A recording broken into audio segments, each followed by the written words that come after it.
Right. ముందుగా తిలక్ గారు చెప్పండి, ఈ ఈ ఆరోగ్యశ్రీకి ఏం జరగబోతోంది? ప్రైవేట్ మెడికల్ కాలేజీలన్నీ కూడా 10 మెడికల్ కాలేజీలు ప్రైవేట్ పరం చేయబోతున్నారట. ఏమిటి దీని లక్ష్యం? ఇది ఏమన్నా ప్రయోజనమా కాదా? ఆరోగ్యశ్రీకి సంబంధించి, దీనికి సంబంధించి మరోవైపు తురకపాలెంలో జరుగుతున్న దారుణమైనటువంటి ఆరోగ్య సమస్య, ఈ ముట్టి మీద కలిపి మాట్లాడండి. నమస్కారం కేసీఆర్ గారు, నమస్కారం సార్. నిన్న మంత్రివర్గ సమావేశంలో తీసుకున్న నిర్ణయాలన్నీ కూడా ప్రజలకి అనుకూలమైన నిర్ణయాలుగా చెప్పలేము. మెడికల్ కాలేజీల విషయమే కాదు, ఆరోగ్యశ్రీ విషయమే కాదు, యూరియా విషయమే కాదు, ఏది చూసుకున్నా కానీ కార్పొరేట్ మైండ్ సెట్ తో ఆలోచన చేస్తున్నారనేది అర్థమవుతుంది. మెడికల్ కాలేజీలు మీరు కొత్తగా వాడు ఆంధ్రజ్యోతులు గమ్మత్తు ఏంటంటే, ఆంధ్రజ్యోతులు హెడ్డింగ్ లోపల పేజీల్లో కొత్తగా 10 మెడికల్ కాలేజీలు అంటే రాష్ట్రం 10 ప్రైవేటైజ్ చేస్తున్నామని కాదు. ఇది జగన్మోహన్ రెడ్డి గారు ఇప్పుడు తెలంగాణ వాళ్ళు ప్రతి జిల్లాకి ఒక మెడికల్ కాలేజ్ ఇవ్వమని ఫైట్ చేస్తున్నారు కేంద్రంతో. ఒక పక్కన ఆంధ్రప్రదేశ్ లో 17 జిల్లాలకి, లోగడ ఉన్న 17 జిల్లాలకి 17 మెడికల్ కాలేజీలు తీసుకొస్తే వాటిని ప్రైవేట్ పరం చేయాలని ఆలోచించేయడం. దీనివల్ల ఏమవుతుంది? ఒక పక్కన ఆరోగ్యశ్రీ ఏమో ఇన్సూరెన్స్ లెక్కి చేస్తున్నారు. దాంట్లో ఎంత మోసం! ట్రస్ట్ ద్వారా ఇవాళ 25 లక్షల రూపాయల వరకు మెడికల్ బిల్లు ఫ్రీగా చేయించుకోవచ్చు. 1000 రూపాయలు దాటిన ప్రతి ఒక్కరు మెడికల్ బిల్లు 25 లక్షల వరకు ఫ్రీగా చికిత్స చేయించుకోవచ్చు. రేపు ఆరోగ్యశ్రీని ఈ ఇన్సూరెన్స్ లింక్ చేయడం వల్ల ఏమవుతుంది?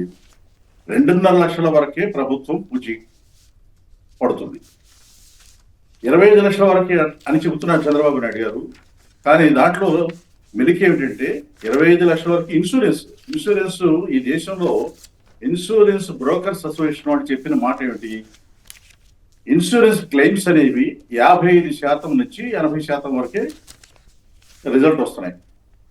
మిగతా వాటికి కొర్రీలు వేస్తున్నారు. ఈ పరిస్థితి ఉన్నప్పుడు ఆరోగ్యశ్రీ తీసుకెళ్లి ప్రైవేట్ ఇన్సూరెన్స్ వాళ్ళ చేతిలో పెడితే ఎంతవరకు క్లెయిమ్లు రిజల్ట్ వస్తుంది? ఎంతవరకు ప్రజలకు వైద్య సేవలు అందుతాయి? ఇది ఒక ఆస్పెక్ట్. రెండవది, ఇన్సూరెన్స్ స్కీమ్కి లింక్ చేయడం వలన ఇప్పుడు ఏం జరుగుతుంది? ఆరోగ్యశ్రీకి బిల్లులు వస్తున్నాయి. సరే, తెలుగుదేశం గవర్నమెంట్ వచ్చాక రావట్లేదు, అది ఒక ఆస్పెక్ట్. జగన్ గారు గవర్నమెంట్ ఉన్నప్పుడు దాదాపు 35 లక్షల మందికి పైగా ట్రీట్మెంట్ ఇచ్చారు. కొన్ని వేల కోట్ల రూపాయలు ఖర్చు చేశారు ప్రజల ఆరోగ్యం కోసం.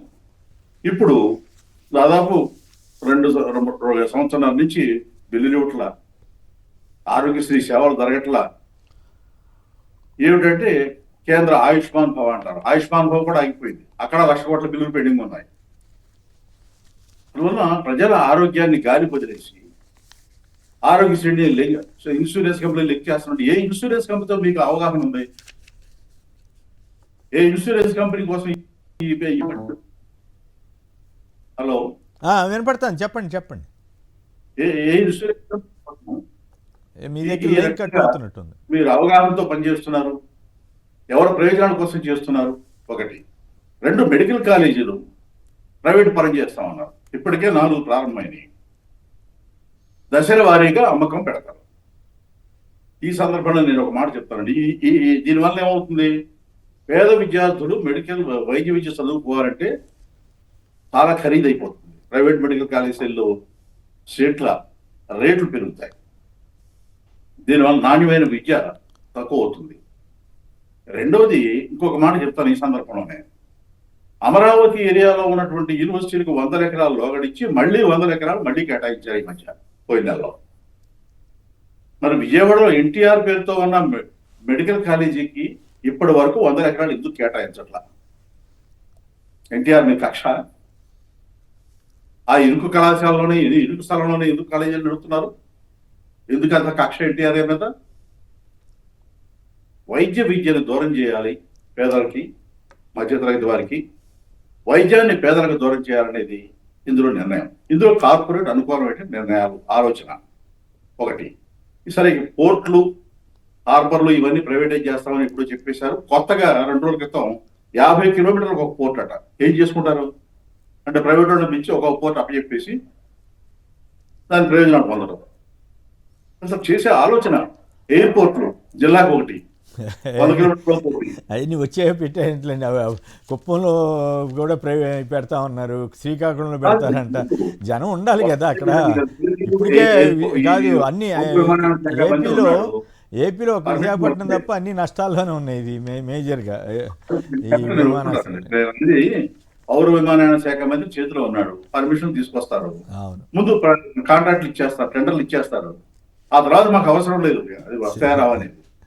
ఇది కదా దాంట్లో ఆలోచన. విశాఖ ఉక్కు గురించి కూడా కాదు, విశాఖ ఉక్కు గురించి అంత గట్టిగా మాట్లాడిన ఆయన అప్పట్లో విశాఖ ఉక్కు ఆంధ్రుల హక్కు అని దబాయించిన ఆయన సర్వీసులు ప్రైవేటైజ్ చేస్తే తప్పే ఉందన్నట్టు మాట్లాడతారేంటి? ఇది 34 సర్వీసులు 34 యూనిట్లు విభాగాలు అప్పచెప్తే అది ప్రైవేటైజేషన్ కాదన్నట్లుగా మాట్లాడతారేంటి? అప్పుడేమో విశాఖ ఉక్కు ఆంధ్రుల హక్కు, అసలు దీనికోసం ఎంతకైనా తెగిస్తాం పోరాడతాం అని చెప్పిన పెద్ద మనిషి చంద్రబాబు నాయుడు గారు ఒక పక్కన నాలుగు మడతేసి ఈ రకంగా మాడతారు, పవన్ కళ్యాణ్ గారు ఇంకో రకంగా మాడతారు, ఇంకో పక్కన విశాఖపట్నం ఎంపీ భరత్ గారు ఆయనేం మాడుతున్నాడు, కార్మిక సంఘాల నేతలు అవినీతి పాల్పడ్డారు. సబ్జెక్ట్ ఏమిటి? ప్రైవేటైజ్ చేస్తున్నారా లేదా అనేది. అది మాట్లాడకుండా కార్మిక సంఘాల నేతల మీద ఆరోపణలు చేస్తున్నారు. అంటే వీళ్ళు ఏం చదువుతున్నారు? అట్లాగే తెలుగుదేశం రాష్ట్ర అధ్యక్షులు కూడా కార్మిక సంఘాల నేతలు తప్పుపడుతున్నారు. ఎంతవరకు సంబంధించిన ఇది? ఒక పక్కన వైజాగ్ స్టీల్ ప్లాంట్ ఎంత త్యాగాలు చేసి తెచ్చుకున్న ప్లాంట్ అది, దాన్ని ఎందుకు ప్రైవేటైజ్ చేస్తున్నారంటే కార్మిక సంఘాల నేతల మీద ఆరోపణలు చేయటం ఏంటి? ఈ రకంగా ఇదే కాదండి, ఇది చాలా పెద్ద సబ్జెక్టు ప్రైవేటైజేషన్ అనేది. కేంద్రం ఇప్పుడు ఈ మెడికల్ కాలేజీలు ప్రైవేట్ పరం చేయడానికి అనుకూలంగా ఉందా లేదా? ఎందుకు అడుగుతున్నానంటే ఈ మాట, ఇది కూటమిలో ఉన్నారు, వాడి జవాబు చెప్పాలి. హెల్త్ మినిస్టర్ కూడా బీజేపీ. సరే, హెల్త్ మినిస్టర్ గారు తురకపాలెం కాదు, ఎక్కడ మరణాలు సంభవించినా హెల్త్ ప్రాబ్లం వచ్చినా ఆయన కదలడు, ఆయన ఏ గ్రామానికి వెళ్ళడు, ఎక్కడ ఉన్నాడో తెలియదు, ఆయన ఏం చేస్తున్నాడో ఎవరికి అర్థం కాదు. అది ఒక విచిత్రమైన వాతావరణం. సరే, ఇంకో పక్కన ఫైబర్ నెట్ అని ఒకటి ఉంది, ఒకటి దాంట్లో కుంభకోణం జరిగింది, ఆ ఆరోపణలు వచ్చినాయి, ఎంక్వైరీ కూడా జరుగుతుంది, అది మూలపడింది.